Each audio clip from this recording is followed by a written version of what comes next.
কুকুরকে পানি খাওয়া জান্নাতে চলে গেছে। হাদিসে আছে যে আল্লাহ একজনের সামনে জান্নাত আনবে আর বলবে আমি তোমার কাছে খাওয়ান চাইছিলাম, তুমি আমাকে খাওয়াও। যদি খাওয়াইতে তাহলে আজকে এই মেহমানখানায় তোমাকে জায়গা দেওয়া হতো। তো সে বলবে আপনি কোথায় চাইলেন? আপনি চাবেন আমি দিব না, এটা হয় কি করে? আল্লাহ পুরা চিত্র নিয়ে আসবে আর বলবে তাকায় দেখো,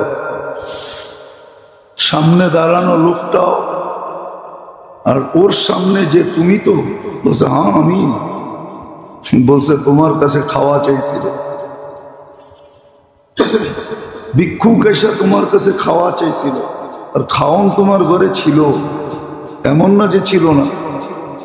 তুমি যদি ওকে খাওয়াইতে তো আমাকেই খাওয়ানো হতো। ছোট একটা জিনিস, কিন্তু বেশি বড় জিনিস না। চলেন, এটা যদি বুঝে না আসে তো প্রসিদ্ধ বুখারীর হাদিস, কুকুরকে পানি খাওয়া জান্নাতে চলে গেছে। এটা তো হাজারো বার শুনছি আমি। তো ক্ষুদ্র জিনিস দ্বারা, বড় জিনিস না, ক্ষুদ্র জিনিস।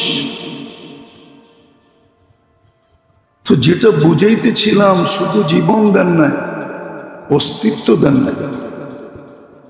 শুধু অস্তিত্ব দেন নাই, জীবনও দিছেন। কুদরতি হাতে নির্বাচিত করছেন। হুয়া জিতাবাকুম, বন্ধুর উম্মত বানাইছেন। মর্যাদা বহুত উঁচে করে দিছেন। বন্ধুও যেরকম মর্যাদাশালী, আমাদেরকেও তেরকম মর্যাদাশালী বানাইছেন। বন্ধুকে যেরকম দিছেন আমাদেরকে ওরকম দিছেন। কারণ এটাই যে মুহূর্তগুলো যেন আমার পক্ষে আসে, প্রত্যেকটা নড়াচড়া যেন আমার পক্ষে যায়, সওয়াবের কারণ হয়। আর একটু আগে এটাও বলতেছিলাম, যতদিন এখানে থাকবো ততদিন যেন সুখই সুখ মিলে। হ্যাঁ, দারিদ্রতার অভিযোগ আছে বটে। সাহাবাদের জীবনে দারিদ্রতার অভিযোগ ছিল, কিন্তু সুখের অভিযোগ ছিল না, যে সুখ নাই, শান্তি নাই, জোর নাই, মিল নাই, মহব্বত নাই, প্রেম নাই, প্রীতি নাই, ভালোবাসা নাই। এটার কোনো অভিযোগ ছিল না। অভিযোগ কেউ দেখাইতে পারবে না। হ্যাঁ, দারিদ্রতার অভিযোগ দেখাইতে পারবে, যে গায়ে কাপড় নাই, পায়ে জুতা নাই, মাথা গোচার ঠাঁই নাই, পেটে পাথর বাঁধা।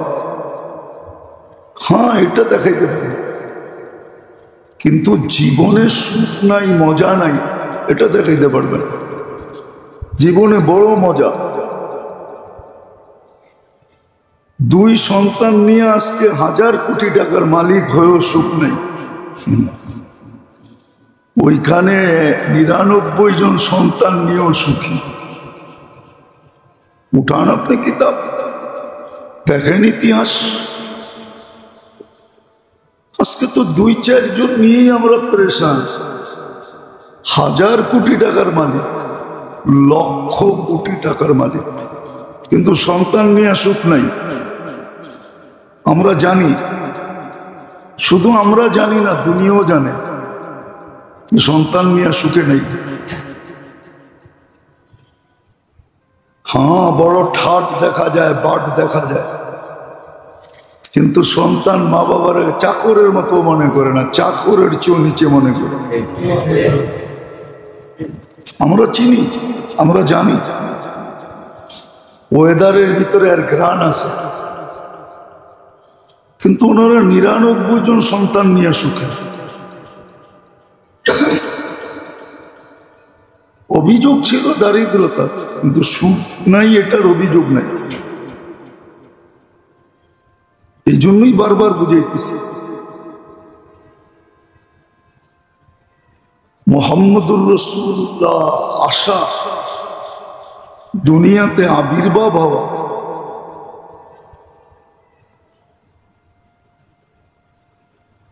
হ্যাঁ এটা বললে কোনো ভুল হবে না। সোনার কি দামি, হীরার কি দামি। সোনো মানুষ কাগজ দিয়া কিনে, হীরাও মানুষ কাগজ দিয়া কিনে। দুনিয়ার যত দামি পদার্থ হোক মানুষ কাগজের বিনিময়ে কিনে। মুহাম্মদুর রাসূলুল্লাহ তো আমাদেরকে ওই সোনা বানানোর জন্য আসছেন যেটা আল্লাহ অঙ্গীকার করতেছে, আমি জান্নাত দিয়ে কিনবো, জান্নাত। দুনিয়ার কারো কেনার ক্ষমতা নাই, কিনলে একমাত্র গনিয়ুন হামিদি কিনতে পারে। আর আল্লাহই বলছে আমি কিনবো, টেন্ডার আল্লাহই শো করছে, আমি কিনবো তোমাকে। কি দিয়া? চিরদিনের জান্নাত দিয়া কিনবো, চিরদিনের জীবন দিয়া কিনবো, চিরদিনের যৌবন দিয়া কিনবো, চিরদিনের সুস্থতা দিয়া কিনবো, চিরদিনের নিয়ামত দিয়া কিনবো। বাড়বে, কমবে না। ওই মানুষ বানানোর জন্য আসছিলেন। এত বড় মর্যাদাশালী, এত বড় ঈশ্বরশালী। কথা তো আমরাও আল্লাহর সাথে বলি, আল্লাহ আমাদের সাথে কথা বলে। প্রমাণ দেওয়া যাবে, নামাজি আল্লাহর সাথে কথা বলে, কোরআন যে পড়ে আল্লাহ তার সাথে কথা বলে। এইভাবে কথা বন্ধুর সাথেও হইতে পারত, কিন্তু বন্ধুত্বের প্রমাণ হতো না, ব্যক্তিত্বের বিকাশ করতো না, নৈকট্যের প্রমাণ হতো না। এই জন্য আরো সে বলায় নিয়ে গেছে, আরো সে নিয়ে কথা বলছে। কাবা কাউসাইনি আও আদনা সুম্মা দানা ফাতাদাল্লা ফাআওহা ইলা আবদিহি মা আওহা। হ্যাঁ, কদর বুঝি নাই আমরা দাম বুঝি নাই। দাম যদি বুঝতাম, মুসলমানের কাছে বড় পুঁজি ছিল। সত্য তো এটাই, এই উম্মতকে আল্লাহ কামায়া খাওয়ার জন্য পাঠান নাই, যে এই উম্মত মাথার গাম পায়ে ফেলা খাবে। কসম খোদা, বুজুর্গি বলতেছি না, বুজুর্গি, বুজুর্গ না আমি, বুজুর্গি বলতেছি না। সামান্যই যারা নিজেকে উঠাইতে পারছে, একটু নিজেকে উঠাইতে পারছে, মেলা ধরতে পারছে, যান এদের পিছে ঘুরে দেখেন, সারা দিনে কত খাওয়া এদের পিছে ঘোরে, কত খাওয়ান ঘুরে, কত ইজ্জত করে, কত সম্মান করে। আমি বুঝানোর জন্য বলতেছি, আমার ব্যাপার না। যান ওদেরকে তালাশ করে বাহির করেন, ওদের রাত দিন দেখলেও দেখা যাবে ওরা 100% না, কিন্তু সামান্য কোনো একটা বিষয় মনে হয় আল্লাহর পছন্দ হয়ে গেছে, একটু ফেমাস হয়ে গেছে, সবার চোখে একটু লেগে গেছে। যা দেখেন ওদের পিছে ঘুরে সারাদিন, কত খাওন ঘুরে, কত ইজ্জত ঘুরে, কত সম্মান ঘুরে। সামান্য, পুরানা, অহংকার করে বলতেছি না, বা বুজুর্গ নিজের প্রকাশ করতেছি না, বুঝানোর জন্য বলতেছি। একটু ঘুরে দেখেন কত খাওয়ান নিয়ে করতেছে। কসম খোদা, আল্লাহওয়ালাদের জীবনে কি আছে এরকম? ও তো আমাদের মতোই মানুষ, ঠিক না? হ্যাঁ, মানুষ দরবারে যে বসে থাকে কেন? খাওয়া নিয়ে পিছ পিছ ঘুরে কেন? শুধু খাওয়া তো না, কত জিনিস কিন্তু পিছ পিছ ঘুরে। নিজেকে একটু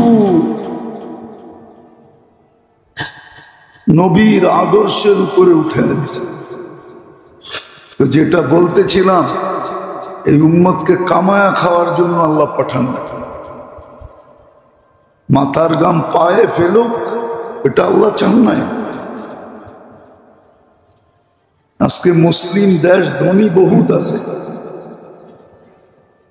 বহুত মুসলিম ধনী দেশ আছে।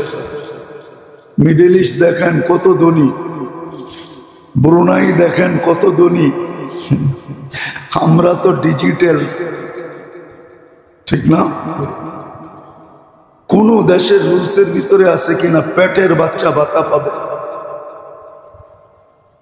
কিন্তু উমর রাদিয়াল্লাহু তাআলা আনহুর জামানায় তো ছিল যে প্রমাণ দিতে পারবে পেটে বাচ্চা আছে, পুরুষ হোক আর মহিলা হোক, ছেলে হোক আর মেয়ে হোক, প্রমাণ দিতে পারলে যে পেটে বাচ্চা আছে, তাকে পর্যন্ত ভাতা দেওয়া হবে। ভাতা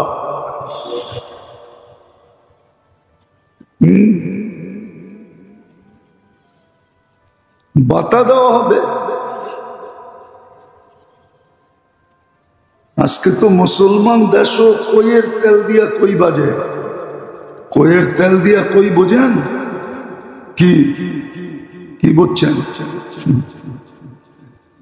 আমাদের থেকে নিয়েই আমাদেরকে বুঝ দেয়, বিভিন্ন ট্যাক্স রূপে আমাদের কাছ থেকে নেয় আর আমাদেরই বুঝ দেয়। এটা দিলাম, সেটা দিলাম, এই উন্নতি করলাম, সেই উন্নতি করলাম। হ্যাঁ, আমাদের থেকেই নিছে, আবার আমাদেরকেই বুঝ দিছে। না নিয়ে যদি বুঝ দিতে পারতো তাইলে না বসতাম। মনে হয় বোঝেন না আমার কথা। আবার কেউ অপব্যাখ্যা করেন না। আমাদের কাছ থেকে নিয়েই আমাদেরকে বুঝ দিতেছে। দিলে কি হবে? আমার তো মনে হয় পুরান টাউন যতদিন থেকে তৈরি হয়েছে আজ পর্যন্ত পুরান টাউনের রাস্তা কোনোদিন উন্নতি দেখে নাই। পুরান টাউন আলাদা বলো, আজ পর্যন্ত পুরান টাউনের রাস্তা কোনোদিন উন্নতি দেখে নাই। অথচ ঢাকা শহরের সবচেয়ে বেশি ট্যাক্স পুরান টাউন থেকে যায়।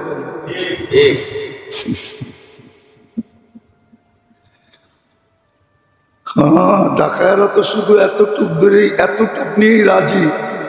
हम लोग ডাকায়া है, बस এটা নিয়ে ওরা খুশি।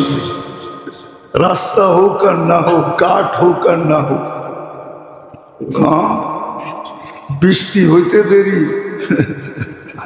বুড়ি গঙ্গা হইতে দেরি হয় না, তারপর ওরা খুশি। हम लोग मियाँ ডাকায়া है। ডাকায়ারা তো রাগ হয়ে যাবে শুনে আমার। অথচ উমর রাদিয়াল্লাহু তাআলা আনহুর জামানায় পেটের বাচ্চা পর্যন্ত ভাতা পাইত। নামাজ পড়াইতেছিলেন আর বাচ্চার কান্না ছিল, তো নামাজ শেষ করে বলছে, মাদের কি হইল? বাচ্চারা এত কাঁদে কেন, সামলায় না কেন? বলছেন, নিয়ম তো আপনিই বানাইছেন, দুধ ছাড়লে ভাতা দিবেন। এই জন্য মায়েরা দুধ ছাড়ানোর অভ্যাস করতেছে। তখনই বলছে দুধ ছাড়াইতে হবে না, পেটে যেটা আছে প্রমাণ দিতে পারলে ওটাকেও ভাতা দিব।